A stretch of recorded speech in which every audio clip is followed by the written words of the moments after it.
समीचीन विकल्पों का सम्यक समाधान।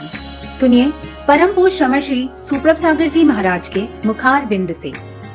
YouTube चैनल सुप्रभ उबाच पर शुभाशीष परम पूज्य श्रमणाचार्य 108 विशुद्ध सागर जी महाराज, सानिध्य श्रमण सुप्रभ सागर जी महाराज, श्रमण प्रणत सागर जी महाराज, पूर्ण आर्जक श्री प्रकाश जैन, त्रिशला जैन, मुकेश जैन, ऋतु जैन, प्रबल जैन, मृदुल जैन, सादतगंज लखनऊ। ओम नमः सिद्धेभ्य। नमो नमः सत्वहितंकराय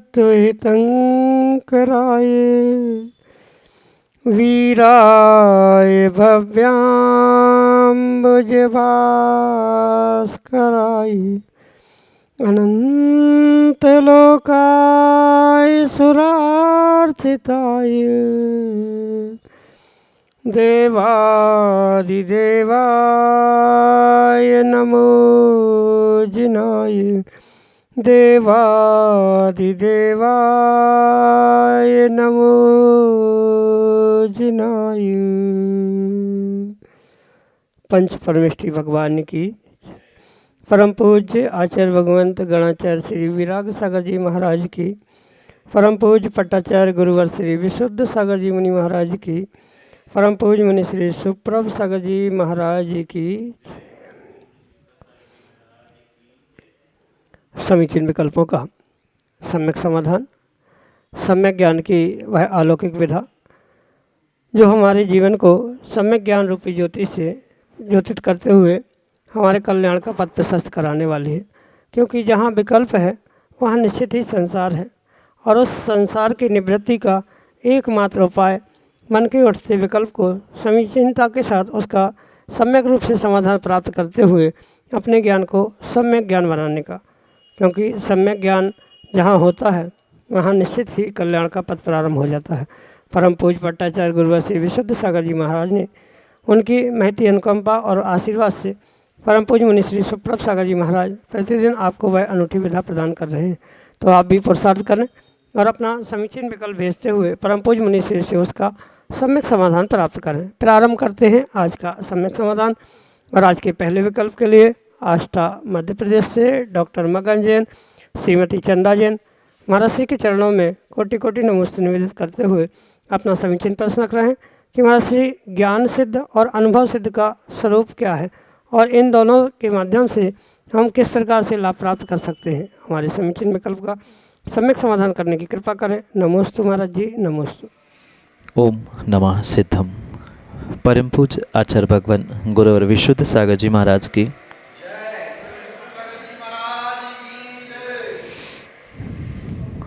जो सिद्ध परमेष्ठी अपने कुछ विशेष गुणों की अपेक्षा से सिद्धता को, मुक्ति को प्राप्त करते हैं, उनको उन्हीं नामों से जाना जाता है। मात्र ज्ञान सिद्ध या अनुभव सिद्ध ही नहीं, अपितु आगम में अन्य भी प्रकार से सिद्ध कहे जाते हैं। जैसे तप सिद्ध है, नय सिद्ध है। इस प्रकार से जिसमें कुछ विशेषता हासिल करते हुए सिद्धि प्राप्त की है, उनको उन्हीं नामों से जाना जाता है। जैसे किसी डॉक्टर के विषय में हम जानते हैं कि सामान्य रूप से सभी डॉक्टर हैं, उन्होंने डॉक्टर्स पढ़ी है, सब मरीज़ को देखते हैं, पर फिर भी उसमें कुछ स्पेशलाइजेशन करने वाले होते हैं जो एमडी या एमडी से भी और आगे की पढ़ाई करते, किसी एक स्पेशल फील्ड में उन्होंने स्पेशलाइजेशन किया होता है। ऐसा ही यहाँ पर सिद्धों के विषय में समझने की आवश्यकता है। जो विशेष तप आराधना करते हुए सिद्ध हो चुके हैं उन्हें तप सिद्ध कहा जाता है।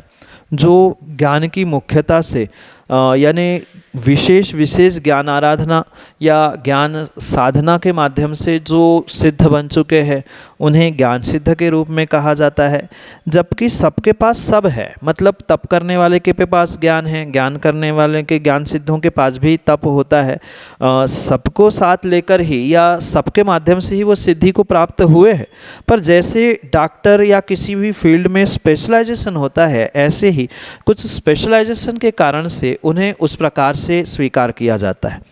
अनुभव सिद्ध वो कहलाते हैं जो कुछ विशेष आत्मा की अनुभूति के माध्यम से उस सिद्धि को, मोक्ष को प्राप्त करने वाले हुआ करते हैं।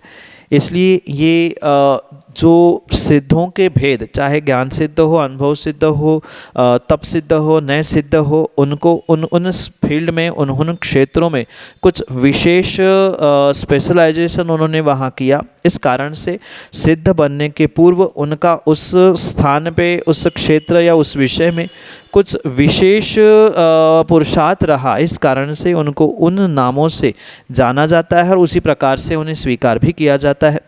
यही आपके लिए सम्यक समाधान। चेतन प्रकाश जैन, मुंबई महाराष्ट्र से महर्षि के चरणों में बारंबार नमस्ते करके अपना समीचीन प्रश्न कराएं कि महर्षि पद्म प्रभु भगवान का चिन्ह लाल कमल है और नमीनाथ भगवान का चिन्ह नील कमल है, तो इन दोनों में क्या अंतर है और चिन्ह को देख करके हम कैसा पता लगाएं कि ये कौन से तीर्थंकर का चिन्ह है? हमारे समीचीन विकल्प का सम्यक समाधान करने की कृपा करें। नमोस्तु महाराज जी, नमोस्तु। नीलकमल और लाल कमल में मुख्यतः तो उनके रंगों से ही अंतर समझ में आता है, जैसे कि उनके नाम हैं, संज्ञा है।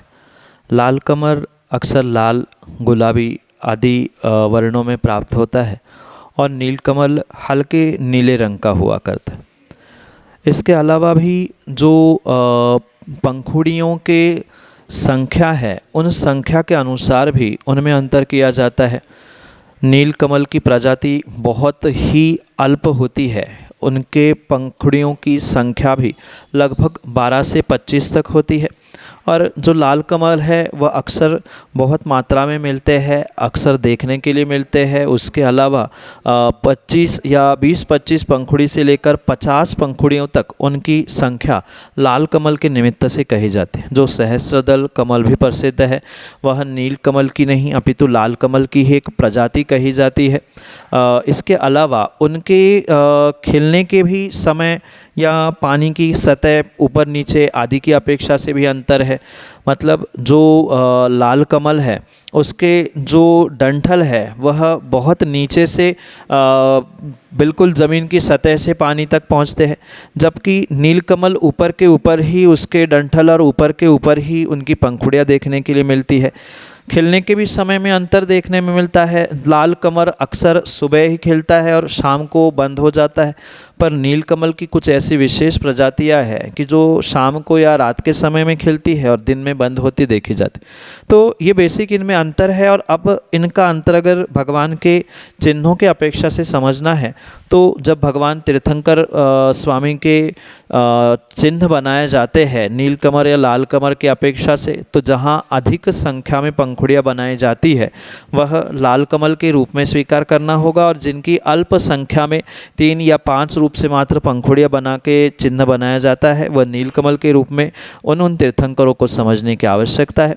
यही आपके लिए सम्यक समाधान। उज्जैन मध्य प्रदेश से श्रीमती मीनाक्षी प्रदीप जैन, महर्षि के चरणों में कोटि कोटि नमस्ते निवेदित करते हुए अपना समीचीन प्रश्न कराएं कि महर्षि जो व्यक्ति मंदिर जी में भी संसार की बातें करता है उसका क्या होता है? हमारे समीचीन विकल्प का सम्यक समाधान करने की कृपा करें।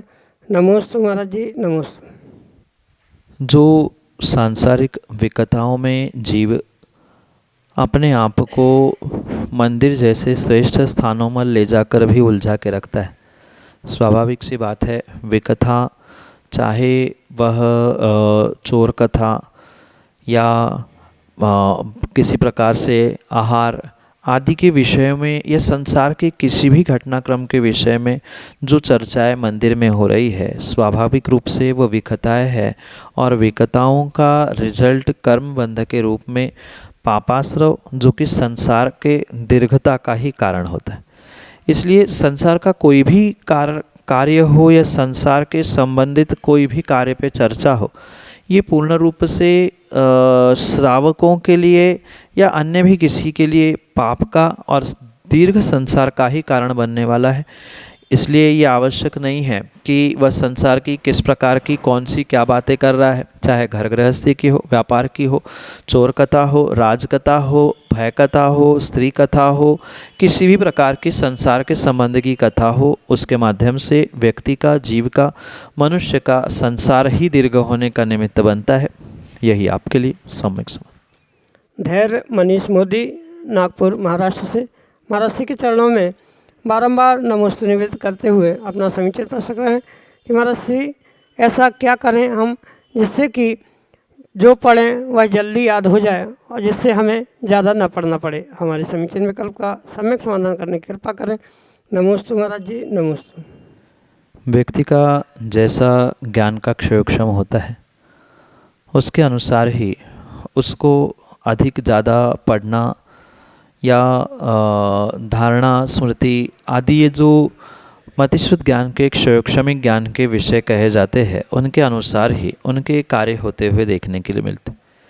ये भी कई लोगों के साथ देखने के लिए मिलता है। कुछ लोग मात्र कुछ मिनट, कुछ घंटे पढ़ते हैं, एक बार ही पढ़ लेते हैं, उन्हें याद हो जाता है। और कुछ ऐसे भी देखे गए हैं कि वो बरसों से और महीनों से पढ़ते रह रहे पर उसका कोई रिजल्ट उन्हें नहीं मिल रहा है।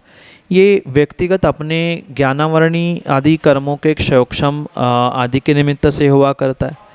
इसलिए आपको कम पढ़ते हुए ज़्यादा रिजल्ट चाहिए तो सबसे पहले भावों की विशुद्धि बनाना ये बहुत आवश्यक है। मतलब जितनी संक्लिष्टता अधिक होगी किसी क्रिया को, कार्यों को लेकर जितने अधिक विकल्प दिलो दिमाग में होंगे, पक्का मानना उतना ही वह दिमाग के ज्ञान तंतु आपके कमज़ोर होंगे, जिस कारण से वह क्षयोक्षमिक ज्ञान और वह ज्ञान का क्षयोक्षम भी कुछ हद तक कम होते हुए या बिगड़ते हुए देखने के लिए मिलता है।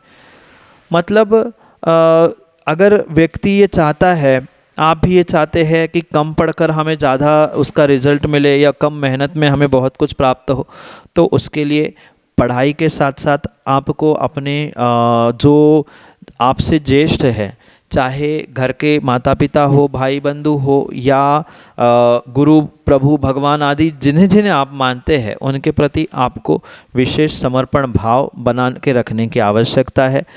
उसके अलावा भी जितने भी दुनिया भर के विकल्प है, जैसे आजकल मोबाइल, टीवी आदि के डिस्ट्रैक्शन के कारण से व्यक्ति जो पढ़ता है वह टीवी, मोबाइल में देखने के कारण से, उसके डिस्ट्रैक्शन के कारण से समाप्त कर देता है। तो अपने सर्वाधिक पुरुषार्थ के साथ आपको दिमाग पर कम से कम टेंशन लोड लेते हुए काम करना होगा। अपने से ज्येष्ठ जो भी है उनके प्रति समर्पण, श्रद्धा भाव बनाए रखना। इसके अलावा भी जितना संभव हो सके उतनी विषय वासना और कषायों से दूर होते रहना। जितना ब्रह्मचर्य का पालन होगा उतनी विशुद्धि और उतनी ही साधना के माध्यम से ज्ञान का क्षयोक्षम भी ठीक होने की संभावना होती है। उसके अलावा फिर बाकी मंत्र और औषधियाँ भी कही जाती है जिसके माध्यम से कम पढ़कर बहुत सारा रिजल्ट प्राप्त कर सकते हैं। जैसे सरस्वती स्तोत्र है या भक्तांबर के कुछ काव्य है, कुछ मंत्र है, इनकी आराधना करने से भी आपकी बुद्धि विशेष रूप से खुलने की संभावना है। पर ये सभी तभी निमित्त हो सकते हैं जब आपके अंतरंग के परिणाम विशुद्ध है, देवशास्त्र गुरु के प्रति आप समर्पित होते हैं, तभी ये फल प्राप्त हो सकता है।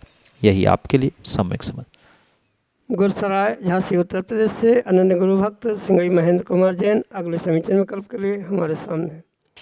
हे स्वामी, नमोस्तु नमोस्तु नमोस्तु। मेरा प्रश्न है कि आत्मा के संगे कर्म जाते हैं कि संस्कार जो उदय में आते हैं? नमोस्तु नमोस्तु। चाहे कर्म कह दे, चाहे संस्कार कह दे, बात तो सीधी सी इतनी है कि जो पूर्व में किया है वही व्यक्ति के साथ होता है। कोई उसे संस्कार कहता है, कोई उसे कर्म कहता है। अगर पौद्गलिक आत्मा में चिपके हुए उन वर्गणाओं की अपेक्षा से कहा जाएगा तो उसे कर्म कहा जाएगा, और वही जीव के परिणामों की अपेक्षा से कहा जाता है तो वह संस्कार कहलाते हैं। क्योंकि जो भी व्यक्ति के साथ या व्यक्ति नहीं जीव के साथ घटित हो रहा है वह उसने पूर्व में किए हुए का ही फल उसे प्राप्त होता है। ये मात्र कहने का तरीका है कि कहीं पे कहा जाता है कि अरे उसके संस्कार ही ऐसे थे, संस्कार उदय में आ गए। चाहे आप संस्कार उदय में आना कह दो, चाहे कर्म उदय में आना कह दो, ले दे के बात एक ही है। चाहे इधर से कान पकड़ ले, चाहे इधर से पकड़ ले, पकड़ना वही है। इसलिए ध्यान रखें कि पूर्व में व्यक्ति ने, जीव ने जो भी करतूतें की है उस करतूती का ही फल उसे प्राप्त हो रहा है। आज जो भी उसके साथ हो रहा है, चाहे अच्छा हो बुरा हो, वह उसने किए हुए का ही उसे फल मिल रहा है। जब कर्म सिद्धांत की अपेक्षा से, कर्णानुयोग की अपेक्षा से कहा जाएगा कि इसके साथ ऐसा क्यों हुआ, तो अमुक अमुक कर्म के तीव्र उदय के कारण से ऐसा हुआ। जब वही विषय हम द्रव्यानुयोग से पूछेंगे तो द्रव्यानुयोग ये कहेगा कि वहाँ उस जीव के ऐसे संस्कार थे, पूर्व जन्म में उसने ऐसे संस्कार किए थे, आत्मा पे संस्कार डाले थे कि वह आज संस्कार उदय में आए। ये मात्र अनुयोगों की भाषा अलग अलग होने के कारण से अंतर है, जबकि उसका रिजल्ट यही है कि जो जीव ने पूर्व में किया है वही अनुयोगों की अपेक्षा से अलग अलग रूप कहा जाता है। संस्कार हो, कर्म हो, कोई भिन्न भिन्न व्यवस्थाएं नहीं है। जो जीव ने कर्तुति क्रियाएं कार्य किए हैं उनका ही फल उन्हें प्राप्त हो रहा है। यही आपके लिए सम्यक समझ। बड़ा गांव धसान टीकमगढ़ मध्य प्रदेश से मयंक जैन सुप्रण। अगले समीचीन विकल्प के लिए नमोस्तु गुरुदेव। नमोस्तु गुरुदेव, निमित्त क्या होते हैं और निमित्त की पहचान कैसे की जाती है, फिर इस शंका का समाधान कीजिए। नमोस्तु गुरुदेव। नमोस्तु।